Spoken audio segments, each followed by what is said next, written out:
64টা জেলা 460টা উপজেলা থেকে শিক্ষক সমাবেশ আমি যা খবর পাইলাম আগামীকালে আসবে ইনশাল্লাহ।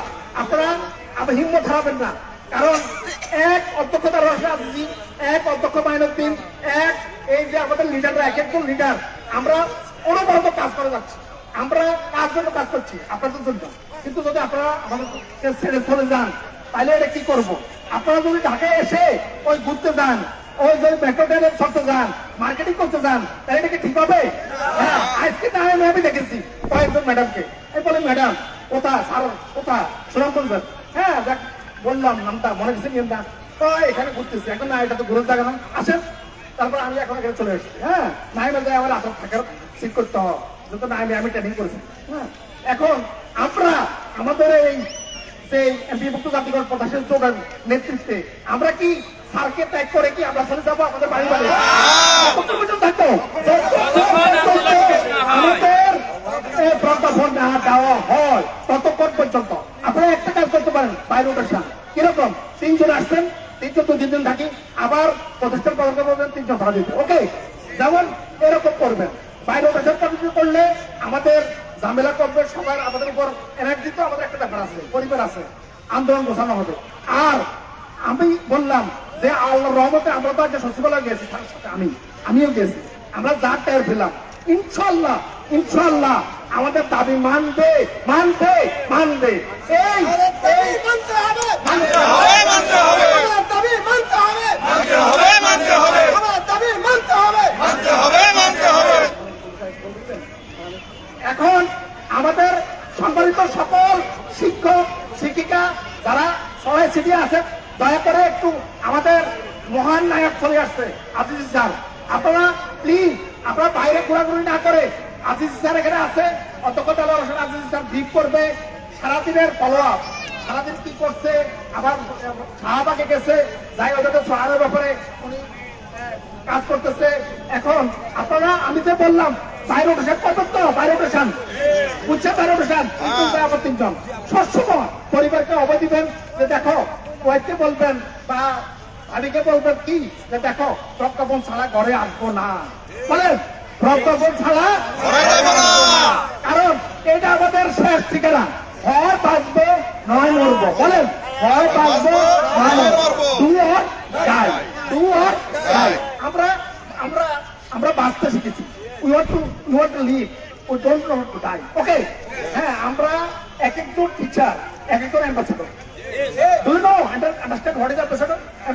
একটা এলাকার প্রতিনিধি, আপনি একটা এলাকার একটা টিচার, মানে আপনি একজন কি ম্যাজিস্ট্রেট, হ্যাঁ আপনার ওই পর্যটন থাকবে। দেখেন না, আমি নাইমে টিটি কলেজে সিসি করে অনেক সরকারি কলেজের টিচার, আমার সাথে একজন যার রুমে আমি বসে থেকে চাইলে নাইমে খুব দুঃখ পেয়েছি, আস্তে আস্তে আবার বলে কয় এটা কি ঠিক হয়েছে, সরকার এদেরকে ব্যবসাঘাত করা, জল কামান নেওয়া হয়, বলে কি এগুলো তো এসে হাসিদের কাজ। হ্যাঁ, ডক্টর মোহাম্মদ ইউনূস আপনি তাই শিক্ষক নিয়ে খেলবেন না, বলে দিলাম শিক্ষকরা জাতির মানুষ গড়ার কারিগর, শিক্ষকদের কিন্তু যদি খেলেন তাহলে অবস্থা কিন্তু ভালো হবে না, বলে দিলাম। কারণ শিক্ষকরা আপনি কয়জন পারবেন, কয়জনকে অ্যারেস্ট করবেন? সাহেব 5 লাখ শিক্ষক, আপনি কয়জনকে অ্যারেস্ট করবেন, কয়জনকে অ্যারেস্ট করে আপনি থামাতে পারবেন? কোনোদিন থামাতে পারবেন না। এই আগুন তো জ্বলছে, এই আগুন কি জ্বলতেই থাকবে, এই আগুন নিভানো যাবে না, একমাত্র কখন নিভানো যাবে? প্রজ্ঞাপন ছাড়া নয়, কোনো মতেই প্রজ্ঞাপন ছাড়া আমরা এই জায়গা ত্যাগ করে যাব না।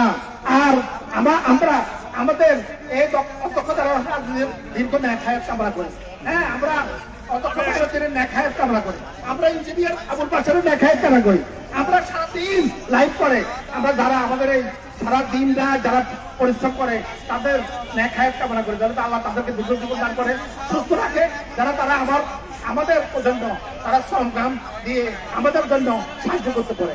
যাক, কথা অনেক বলে ফেললাম, যদি একটু ভুল ত্রুটি হয় আমার সুন্দর দৃষ্টিতে দেখবেন। আসসালামু আলাইকুম ওয়া রাহমাতুল্লাহি ওয়া বারাকাতুহু। আসসালামু আলাইকুম। সম্মানিত আজকে শহীদ মিনারে উপস্থিত বাংলাদেশের স্কুল কলেজ মাদ্রাসা ও কারিগরি শিক্ষা প্রতিষ্ঠানের বিভিন্ন প্রান্ত থেকে আগত শিক্ষক মন্ডলী, আপনাদের শুনে দৃষ্টি আকর্ষণ করে আমি বলতে চাই, আমাদের প্রাণ প্রিয় নেতা জনাব প্রিন্সিপাল দেওয়ার হোসেন আজিজি স্যার এই মুহূর্তে আমাদের শহীদ মিনারে অবস্থান করছেন এবং আমাদের এমপিওভুক্ত শিক্ষা জাতীয়করণ প্রত্যাশী জোটের কেন্দ্রীয় নেতৃবৃন্দ এখানে রয়েছেন। ওনারা নীতি নির্ধারণমূলক বক্তব্য দিবেন। তাই আমরা যারা এদিক সেদিক ঘোরাফেরা করছি আমাদের আপনাদের সকলের খেদমতে বিনীতভাবে অনুরোধ জানাবো আপনারা এদিক সেদিক ঘোরাফেরা না করে এখানে আমাদের সম্মানিত নেতৃবৃন্দের মূল্যবান বক্তব্য শুনবার জন্য আমাদের সভামঞ্চে চলে আসুন। সম্মানিত উপস্থিতি, আমি মোহাম্মদ ওহিদুজ্জামান চৌধুরী বাংলাদেশ মাদ্রাসা শিক্ষক কর্মচারী ফোরাম মৌলভীবাজার জেলার আহ্বায়ক, মৌলভীবাজার জেলার বড়লেখা উপজেলাধীন চন্দ্রগ্রাম আনোয়ার ফাজিল ডিগ্রি মাদ্রাসার উপাধ্যক্ষ। সম্মানিত সুধীমণ্ডলী,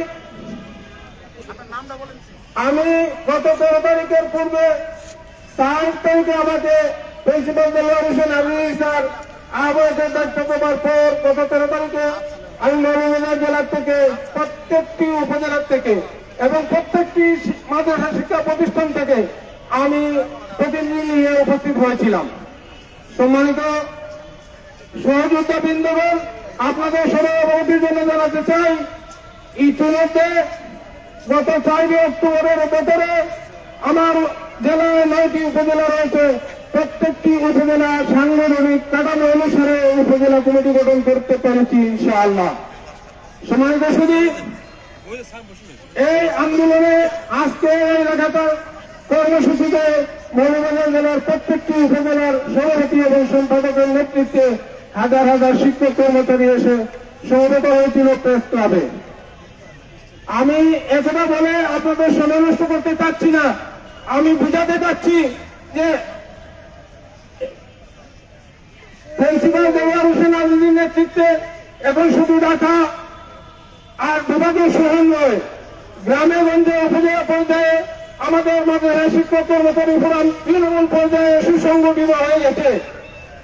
সুতরাং আমি সরকারের দৃষ্টি আকর্ষণ করে বলতে চাই, এমপিওভুক্ত শিক্ষা জাতীয়করণ প্রত্যাশী যুগের নেতৃবৃন্দের যে আহ্বান সেদিকে আপনি সাড়া দেন।